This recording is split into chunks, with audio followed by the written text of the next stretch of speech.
അജയുടെ insta നോക്കുകയാണെങ്കിൽ അങ്ങനെ ഒഴിച്ചുകൂടാൻ പറ്റാത്ത ഒരാളാണ് ഹാപ്പി എന്ന് പറയുന്ന പെറ്റ് ഡോഗ്. ഹാപ്പി ഹാപ്പി വളരെ ഒരു ക്രൂഷ്യൽ പോയിന്റിലാണ് ഞങ്ങളുടെ ലൈഫിലേക്ക് വന്നത്. ഞാൻ ഈ അമ്മ പോയി ലാസ്റ്റ് മൊമെന്റ് വരെ ഞങ്ങളുടെ ഫ്ലാറ്റിലായിരുന്നു, എറണാകുളത്ത് ഫ്ലാറ്റിലായിരുന്നു അമ്മ ഉണ്ടായിരുന്നത്. So it was a very big question, how do we go back to that house. Disturbing ആയിട്ടുള്ള ഒരു സിറ്റുവേഷൻ ആയിരുന്നു. That's when Radhika also suggested let's get a pet എന്നുള്ള രീതിയിൽ. And he was very small. 2 മാസം മറ്റേ ഉണ്ടായിരുന്നുള്ള ആ സമയത്ത്. ഹാപ്പി വന്നപ്പോഴാണ് യുനോ ഞങ്ങൾക്ക് ആ വീട്ടിലേക്ക് തിരിച്ചു പോകാൻ അറ്റ്ലീസ്റ്റ് പറ്റിയത്. നമ്മൾ പെറ്റിനെ നമ്മൾ എന്താ പറയുക, നമ്മുടെ കൂടെ വളർത്തുമ്പോൾ നമ്മുടെ ഒരു കുട്ടീനെ പോലെ തന്നെയാണ് എനിക്ക് തോന്നിയിട്ടുള്ളത്. ബാക്കിയുള്ളവർ എങ്ങനെയാണോ അവരുടെ കുട്ടികളുടെ വിശേഷങ്ങൾ പറയാറ് അല്ലെങ്കിൽ അതിൻ്റെ റെസ്പോൺസിബിലിറ്റീസ് പറയാറ്, അതേപോലെ തന്നെയാണ് നമുക്ക് ഒരു പെറ്റിനോടും തോന്നുന്നത്. എന്താ വെച്ചാൽ that's how their love is unconditional. Like they don't ask for anything.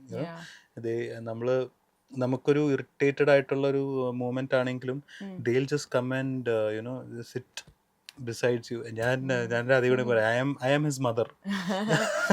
എന്താ വെച്ചാൽ ഞാൻ ഇവിടുന്ന് ഇങ്ങനെ ജസ്റ്റ് ഒന്ന് എണീറ്റാലും ഹീൽ കം വിത്ത് മീ. ഞാൻ ഇരുന്നാൽ അവൻ ഇരിക്കും.